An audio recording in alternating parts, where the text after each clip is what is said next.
ಭಾರತದಲ್ಲಿ ಒಂದು ಹಳ್ಳಿ ಇದೆ. ಅಲ್ಲಿನ ಜನರಿಗೆ ಮನುಷ್ಯರನ್ನ ಕಾಣೆಯಾಗಿಸುವಂತಹ ಶಕ್ತಿ ಇದೆ ಅಂತ ನಂಬಲಾಗಿತ್ತು. ಕೆಲವರು ಹೇಳ್ತಾರೆ ಅವರಿಗೆ ಪ್ರಾಣಿಗಳನ್ನು ನಿಯಂತ್ರಿಸುವಂತಹ ಮಂತ್ರಗಳು ಗೊತ್ತಿತ್ತು ಅಂತ. ಇನ್ನು ಕೆಲವರು ಹೇಳ್ತಾರೆ ಆ ಹಳ್ಳಿಯಲ್ಲಿ ಶತಮಾನಗಳಷ್ಟು ಹಳೆಯದಾದಂತಹ ರಹಸ್ಯ ಪುಸ್ತಕಗಳು ಅಡಗಿದೆ ಅಂತ. ಇದು ಸಿನಿಮಾದ ಕಥೆಯಲ್ಲ, ಅಸ್ಸಾಂನಲ್ಲಿ ಇರತಕ್ಕಂತಹ ಒಂದು ನಿಜವಾದ ಹಳ್ಳಿ. ಅದರ ಹೆಸರು ಮಯಾಂಗ್. ಭಾರತದ ಈಶಾನ್ಯ ಭಾಗದಲ್ಲಿರ್ತಕ್ಕಂತಹ ಒಂದು ಹಳ್ಳಿ ಹಲವಾರು ವರ್ಷಗಳಿಂದ ಒಂದು ವಿಚಿತ್ರವಾದಂತಹ ಹೆಸರಿನಿಂದ ಪ್ರಸಿದ್ಧಿಯಾಗಿತ್ತು. ಇಂಡಿಯಾಸ್ ಬ್ಲಾಕ್ ಮ್ಯಾಜಿಕ್ ಕ್ಯಾಪಿಟಲ್ ಅಂತ ಕರೀತಾರೆ.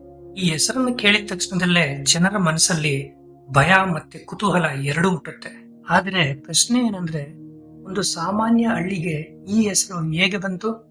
ಅದರ ಹಿಂದೆ ಯಾವುದಾದ್ರೂ ನಿಜವಾದಂತಹ ರಹಸ್ಯ ಇದೆಯಾ? ಸ್ಥಳೀಯ ಕಥೆಗಳ ಪ್ರಕಾರ ನೂರಾರು ವರ್ಷಗಳ ಹಿಂದೆ ಮಯಾಂಗ್ ಪ್ರದೇಶದಲ್ಲಿ ಮಾಟ ಮಂತ್ರ ತಂತ್ರಗಳು ಮತ್ತು ಪ್ರಾಚೀನ ಆಚರಣೆಗಳು ತುಂಬಾ ನಡೆಯುತ್ತಾ ಇತ್ತು. ಹಳ್ಳಿಯ ಹಿರಿಯರು ಹೇಳೋ ಪ್ರಕಾರ ಅಲ್ಲಿನ ಕೆಲವು ಜನರು ಮಂತ್ರಗಳನ್ನ ತಿಳಿದಿದ್ರು. ಹಲವಾರು ಜನರಿಗೆ ಚಿಕಿತ್ಸೆಯನ್ನ ನೀಡಿದ್ರು. ಹಾವು ಕಚ್ಚಿದಂತವರಿಗೂ ಕೂಡ ಗುಣಪಡಿಸಿದ್ರು. ಮತ್ತೆ ಕೆಲವೊಮ್ಮೆ ವಿಚಿತ್ರ ಘಟನೆಗಳಿಗೆ ಕಾರಣ ಕೂಡ ಆಗ್ತಾ ಇದ್ರು. ಇವುಗಳಲ್ಲಿ ಅದೆಷ್ಟು ಸತ್ಯ ಅನ್ನೋದನ್ನ ಸಾಬೀತುಪಡಿಸೋದು ಕಷ್ಟ. ಆದರೆ ಈ ಕಥೆಗಳು ತಲೆಮಾರಿನಿಂದ ತಲೆಮಾರುವರೆಗೂ ಸಾಗಿದೆ. ಮಯಾಂಗ್ ಬಗ್ಗೆ ಅತ್ಯಂತ ಕುತೂಹಲಕಾರಿ ವಿಷಯ ಏನಂದ್ರೆ, ಅಲ್ಲಿ ಅನೇಕ ಹಳೆಯದಾದಂತಹ ಕೈ ಬರಹದ ಪುಸ್ತಕಗಳು ದೊರೆತಿದೆ.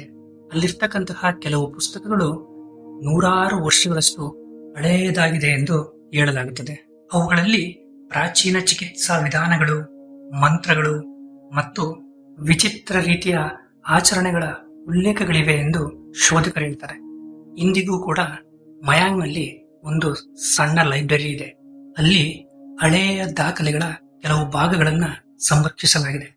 ಇದರಿಂದಾಗಿ ಜನರಲ್ಲಿ ಕುತೂಹಲ ಇನ್ನಷ್ಟು ಹೆಚ್ಚಾಗುತ್ತೆ.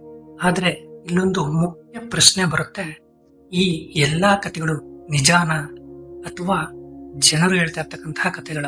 ಹೆಚ್ಚಿನ ಇತಿಹಾಸಕಾರರ ಪ್ರಕಾರ ಮಯಾಂಗ್ನಲ್ಲಿ ನಡೆಯುವಂತಹ ವಿಚಿತ್ರ ಘಟನೆಗಳು ಹೆಚ್ಚಾಗಿ ಜನರ ನಂಬಿಕೆ ಮತ್ತು ಸ್ಥಳೀಯ ಕಥೆಗಳಿಂದಾನೇ ಬಂದಿದೆ. ಆದರೆ ಅದೇ ಸಮಯದಲ್ಲಿ ಈ ಪ್ರದೇಶದಲ್ಲಿ ಪ್ರಾಚೀನ ಚಿಕಿತ್ಸಾ ಪದ್ಧತಿಗಳು ಮತ್ತು ವಿಶೇಷ ಜ್ಞಾನ ಹೊಂದಿದಂತಹ ಜನರು ಇದ್ದಿರಬಹುದು ಎಂದು ಕೆಲವರು ನಂಬ್ತಾರೆ. ಹೀಗಾಗಿ ಮಯಾಂಗ್ ಸಂಪೂರ್ಣ ಕಲ್ಪನೆಯೂ ಅಲ್ಲ, ಸಂಪೂರ್ಣವಾಗಿ ಸಾಬೀತಾದಂತಹ ರಹಸ್ಯವೂ ಕೂಡ ಅಲ್ಲ. ಇದು ಎರಡರ ಮಧ್ಯೆ ಎಲ್ಲೋ ನಿಂತಿರುವಂತಹ ಒಂದು ವಿಚಿತ್ರ ಸ್ಥಳ. ಸಾವಿರಾರು ಪ್ರವಾಸಿಗರು ಮಯಾಂಗ್ಗೆ ಭೇಟಿ ನೀಡ್ತಾರೆ.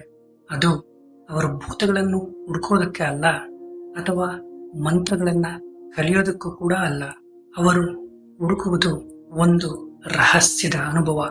ಭಾರತದಲ್ಲಿ ಇಂತಹ ಒಂದು ಸ್ಥಳ ನಿಜವಾಗಿಯೂ ಇದೆಯಾ ಎಂಬ ಪ್ರಶ್ನೆಗೆ ಉತ್ತರ. ಅಲ್ಲಿ ಜನರು ಸಾಮಾನ್ಯ ಜೀವನವನ್ನು ನಡೆಸುತ್ತಾರೆ. ಆದರೆ ಹಳ್ಳಿಯ ಹೆಸರು ಮಾತ್ರ ಇಂದಿಗೂ ರಹಸ್ಯದಿಂದ ಅಮೃತವಾಗಿದೆ. ಹಾಗಾದ್ರೆ ಮಯಾಂಗ್ ನಿಜವಾಗಿಯೂ ಭಾರತದ ಬ್ಲಾಕ್ ಮ್ಯಾಜಿಕ್ ಕ್ಯಾಪಿಟಲ್ ಆಗಿದೆಯಾ, ಅಥವಾ ನೂರಾರು ವರ್ಷಗಳ ಕಥೆಗಳು ನಿರ್ಮಿಸಿದಂತಹ ಒಂದು ದಂತಕಥೆಯ?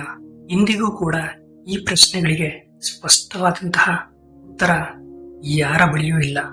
ಆದರೆ ಒಂದು ವಿಷಯ ಮಾತ್ರ ಖಚಿತ, ಭಾರತದ ಅತ್ಯಂತ ರಹಸ್ಯಮಯ ಸ್ಥಳಗಳ ಪಟ್ಟಿಯಲ್ಲಿ ಮಯಾಂಗ್ ಹೆಸರು ಯಾವಾಗಲೂ ಮೊದಲನೇ ಸಾಲಿನಲ್ಲಿ ಕಾಣಿಸ್ತದೆ.